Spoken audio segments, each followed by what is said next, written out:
Hello friends, आप सभी का हमारे YouTube channel dream government job में स्वागत है। फ्रेंड्स, आप सभी कैसे हैं? आशा करती हूँ आप सभी अच्छे होंगे। आज मैं पॉलिटिकल साइंस के नीति निर्देशक तत्व जो हैं उसके मैं क्वेश्चन आंसर करवाऊँगी। मैंने इसका थ्योरी पार्ट करवा दिया। अगर आपने नहीं देखा है तो वीडियो जाकर देखें और उसके बाद क्वेश्चन सेट लगाएं। किसी भी टॉपिक का क्वेश्चन सेट जरूर लगाएं। इससे पता चलता है कि हमारी तैयारी कितनी हो चुकी है और कितनी करनी बाकी है। तो चलिए ये देखते हैं। क्वेश्चन नंबर पहला है, संविधान के किस भाग में नीति निर्देशक तत्वों का उल्लेख किया गया है? तो मैंने बताया था कि संविधान के भाग 4 में मौलिक कर्तव्यों का उल्लेख है और संविधान के भाग 4 में नीति निर्देशक तत्वों का उल्लेख किया गया है। तो भाग 4 में आंसर होगा भाग 4।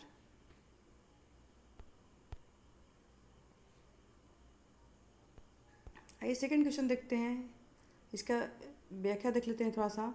भारत के संविधान के भाग 4 में राज्य के नीति निर्देशक तत्वों का उल्लेख किया गया है। ये तत्व अनुच्छेद 36 से 51 तक शामिल है। यानी कि संविधान के अनुच्छेद में अनुच्छेद 36 से 51 तक डीपीएसपी को का उल्लेख किया गया है। ठीक है। राज्य के नीति निर्देशक तत्व आयरलैंड के संविधान से लिए गए हैं। कब लिए गए हैं? तो 1937 में। कहाँ से लिए गए हैं? आयरलैंड से लिए गए हैं। कहाँ, किस अनुच्छेद में इनका वर्णन है? 36 से 51 तक। किस भाग में उल्लेख है? भाग 4 में। ठीक है, तो इन चारों को याद रखें। भाग 4 में है, अनुच्छेद 36 से 51 तक है। कहाँ से लिया गया है? आयरलैंड से। और कब लिए गए हैं? 1937 में। सेकंड क्वेश्चन नंबर है, संविधान के कौन से अनुच्छेद में नीति निर्देशक तत्वों का उल्लेख है, यानी कि वर्णित है? तो अभी हमने देखा ऊपर कि भाग 4 में अनुच्छेद 36 से लेकर 51 तक। क्वेश्चन नंबर थर्ड है, राज्य के नीति निर्देशक तत्व कहाँ के संविधान से लिए गए हैं? तो अभी हमने व्याख्या देख ली है। कहाँ से लिए गए हैं? आयरलैंड के संविधान से। राज्य के नीति निर्देशक तत्वों का एक उद्देश्य क्या है? तो धार्मिक लोकतंत्र स्थापित करना? नहीं, हो नहीं हो सकता। राजनीतिक? नहीं। आर्थिक स्वतंत्रता प्राप्त कर, यहाँ पर आर्थिक स्वतंत्रता की बात की गई है। अकेला आर्थिक लोकतंत्र नहीं है, आर्थिक स्वतंत्रता प्राप्त कर, ये भी नहीं हो सकता है। सामाजिक लोकतंत्र स्थापित करना, मैंने थ्योरी पार्ट में पढ़ाया था कि जो डीपीएसपी है उसका उद्देश्य क्या है? तो लोक कल्याणकारी राज्य की स्थापना करना, यानी अधिक से अधिक लोगों को लाभ मिल सके। ठीक है, और साथ के साथ सामाजिक लोकतंत्र भी स्थापित करना इसका उद्देश्य है।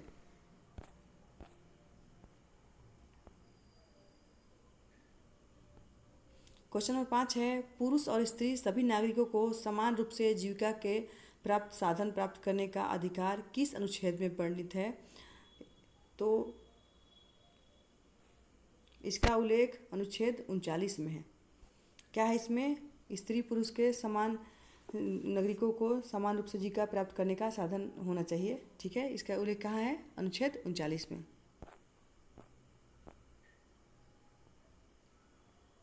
क्वेश्चन नंबर 6 है, किस संशोधन द्वारा पर्यावरण से संबंधित प्रावधान नीति निर्देशक तत्वों में जोड़े गए हैं? तो 42वें संविधान संशोधन के तहत पर्यावरण से संबंधित तत्व जोड़े गए हैं।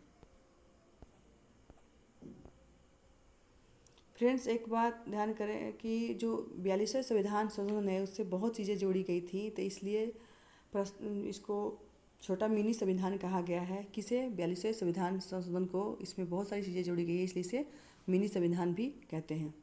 क्वेश्चन नंबर 7 है, फ्रेंड्स मैं साथ के साथ एक्स्ट्रा फैक्ट भी बताती जाऊंगी, आप लोग एक जगह कहीं लिख लिया कीजिए, ये बहुत काम आएंगे। किस संशोधन में नीति निर्देशक तत्वों पर मौलिक अधिकारों की वरीयता दी गई है? तो इसका भी वर्णन 42वें संविधान संशोधन द्वारा। मैं एक बात बताती हूँ, अगर कोई क्वेश्चन कर रहे हैं और आपको नहीं आता है किस संशोधन में ये बातें की गई है, कुछ भी मतलब बदलाव हुए हैं, तो कभी तुक्का मारना हो तो आपको जहाँ नेगेटिव नहीं हो तो आप 42वें लगा सकते हैं कि ज़्यादातर वही सही होगा, क्योंकि उसको ही मिनी संविधान कहा गया है और ज़्यादातर उसमें ही उल्लेख किया गया है और उसमें ही संशोधन किए गए हैं। क्वेश्चन नंबर 8 है, निम्नलिखित में सही कथन क्या है? कानून बनाते समय निर्देशक तत्वों का ध्यान रखना राज्य का कर्तव्य है। निर्देशक तत्वों को न्यायपालिका संरक्षण प्राप्त है। न्यायालय द्वारा बाध्य प्राप्त निर्देशक तत्वों को राज्य लागू करने के लिए बाध्य है। तो यहाँ पर कानून बनाते समय निर्देशक तत्वों का ध्यान रखना राज्य का कर्तव्य है।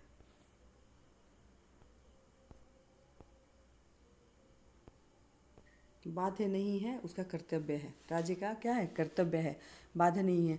मैंने थ्योरी पार्ट पढ़ाया था तो उसमें बोला था कि आप निर्देशक तत्वों को लागू करवाने के लिए न्यायालय की शरण नहीं ले सकते हैं, इसलिए मौलिक अधिकार और निर्देशक तत्वों में समानताएं नहीं असमानताएं हैं।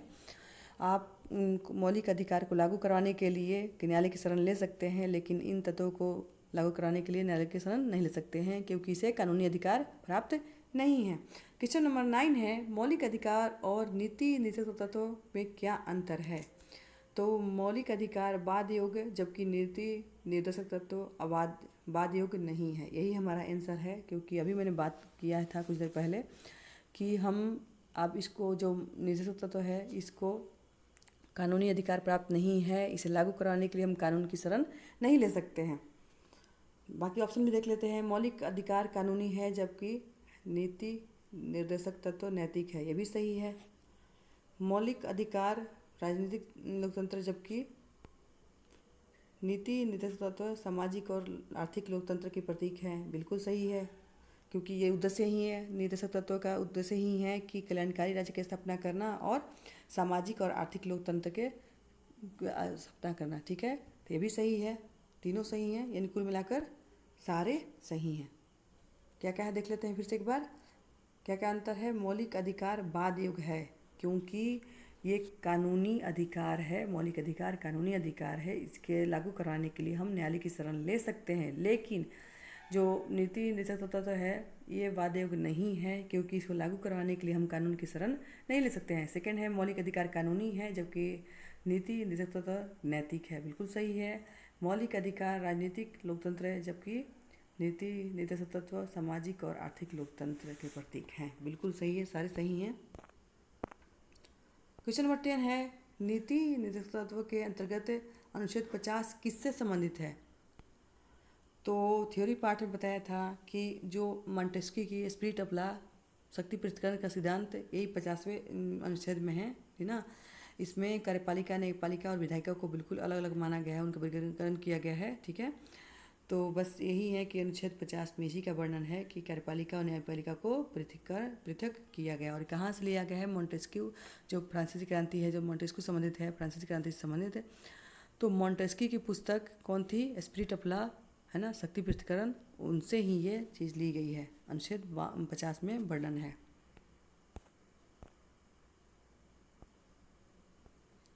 क्वेश्चन नंबर 11 है, किस अनुच्छेद के अंतर्गत समान नागरिक संहिता की बात कही गई है, यानी समान सिविल संहिता की बात की गई है अनुच्छेद 44वें में। इसके याद करने की ट्रिक भी हो सकता है, समान यानी कि बराबर। अब बराबर क्या है? 44, दोनों में 4 आ रहा है, दोनों बराबर हैं, तो ऐसे आप याद कर सकते हैं। समान यानी कि बराबर, बराबर किस में है? 44 में। याद करने के तरीके हैं ये, आप कुछ भी लॉजिक लगा सकते हैं याद करने के लिए, बस अपना काम एग्जाम में हो जाना चाहिए। कल्याणकारी राज्य की संकल्पना का समावेश भारत के संविधान में है। कहाँ है? राज्य के नीति निर्देशक तत्वों में। ठीक है,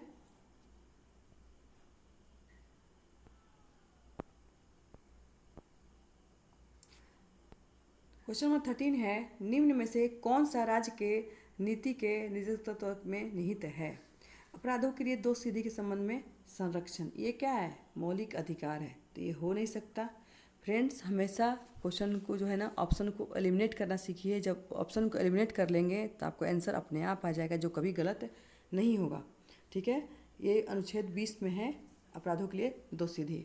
प्राण एवं दैहिक, ये 21 है, और ये किससे संबंधित है? ये भी मौलिक अधिकार संबंधित है। अल्पसंख्यक वर्गों के हितों का संरक्षण, ये भी नहीं हो सकता। पुरुष और स्त्री दोनों के समान कार्य के लिए समान वेतन, किसमें है? अनुच्छेद 39 में है, समान कार्य के लिए समान वेतन। और किससे संबंधित है ये? राज्य के नीति निर्देशक तत्वों से संबंधित। यही हमारा आंसर होगा।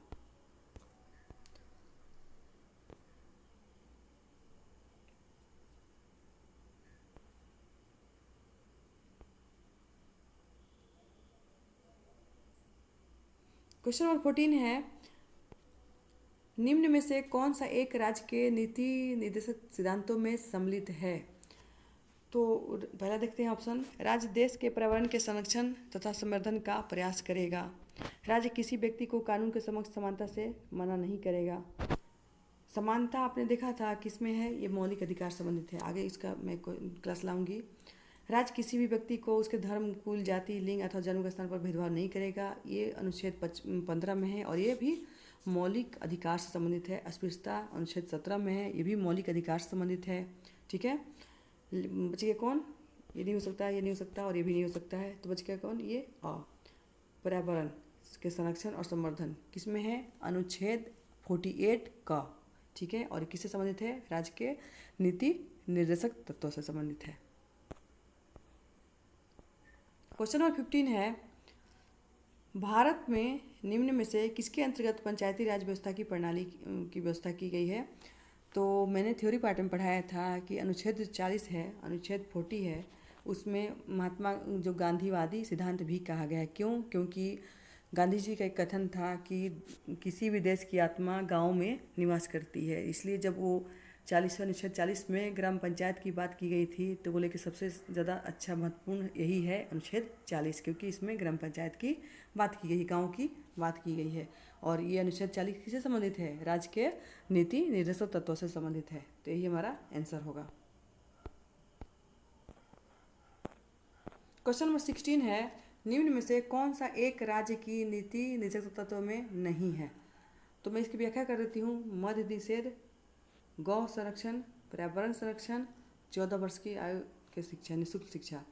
तो मैंने बताया था आपको जब मैं पढ़ाई थी थ्योरी पार्ट, तो उसमें मद्य निषेध ये भी है, गौ संरक्षण 48 क में है, पर्यावरण संरक्षण 48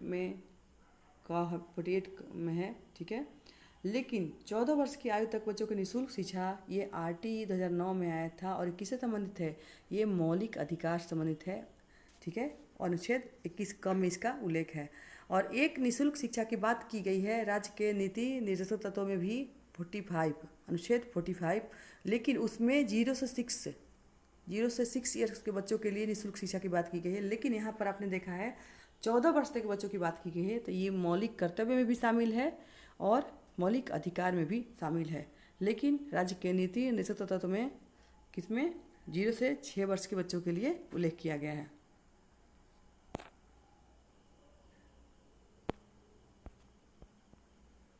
क्वेश्चन नंबर 17 है, बंधुआ मजदूर अधिनियम संसद ने कब पारित किया? तो 1976 में बंधुआ मजदूर। निम्न में से क्वेश्चन नंबर 18 है, निम्न में से कौन सा राज्य का नीति निर्देशक तत्व है? समान नागरिक संहिता यानी कि समान सिविल संहिता बिल्कुल है। मैंने बताया था अभी, समान यानी कि 44, दोनों समान है, दोनों 44 है यानी कि बराबर है। तो बस आपको ऐसे ही याद करना है। समान सिविल संहिता किससे संबंधित है? राज्य के नीति निर्देशक तत्वों से शामिल है। प्रेस की स्वतंत्रता ये मौलिक अधिकार है। धर्म की स्वतंत्रता ये भी मौलिक अधिकार है। विधि के समक्ष समानता ये भी मौलिक अधिकार है। प्रेस की स्वतंत्रता का उल्लेख कहाँ है? 19 क में। धर्म की स्वतंत्रता 25 से 28 तक, अनुच्छेद 25 से 28 तक। और विधि के समक्ष समानता है अनुच्छेद 14। ये तीनों किससे संबंधित हैं? ये तीनों मौलिक अधिकार संबंधित है। जबकि समान सिविल संहिता अनुच्छेद 44 में है और इसका उल्लेख कहाँ है? राज्य के नीति निर्देशक तत्व में। ठीक है, क्वेश्चन नंबर 19 है, भारत के प्रत्येक नागरिक का कर्तव्य होगा प्राकृतिक पर्यावरण का संरक्षण एवं सुधार। ये किसमें उल्लेख है? तो 48A में। मैंने बताया भी था कि ये ज़्यादातर इस क्वेश्चन को मौलिक कर्तव्य के बीच में दे दिया जाता है और बोला जाता है कि इसमें से कौन मौलिक कर्तव्य नहीं है। तो बस इसी ऑप्शन को उसमें डाला जाता है मौलिक कर्तव्य, क्योंकि बिल्कुल उसे समान दिखता है। तो 48A में पर्यावरण की बात की गई है। ठीक है, और ये किससे संबंधित है? राज्य के नीति निर्देशक तत्वों से शामिल है इसमें। क्वेश्चन नंबर 20 है, संविधान के किस अनुच्छेद में भारतीय नागरिकों के मूल कर्तव्य शामिल है? तो ये क्वेश्चन मूल कर्तव्य से संबंधित है। किसमें है? 51 क में। 51 तक, 36 से 51 तक राज्य के नीति निर्देशक तत्वों का उल्लेख है, लेकिन 51 क में मौलिक कर्तव्य का उल्लेख है। संविधान के भाग 4 क के अनुच्छेद 51 क में मौलिक कर्तव्य का उल्लेख है। क्वेश्चन नंबर 21 है, भारतीय संविधान का कौन सा अनुच्छेद भारत के विदेश नीति से संबंधित है? तो मैंने एक बात बोली थी, वसुधैव कुटुंबकम। ये जो वैदिक काल से चली आ रही है वसुधैव कुटुंबकम, यानी कि सारा पृथ्वी हमारा परिवार है और पूरे पृथ्वी के हित के बारे में सोचना चाहिए। और इसका वर्णन कहाँ है? अनुच्छेद 51 में है। ठीक है, तो फ्रेंड्स वीडियो कैसी लगी ज़रूर बताएं। वीडियो अच्छी लगी हो तो चैनल को लाइक, सब्सक्राइब एंड शेयर करें। Bye bye.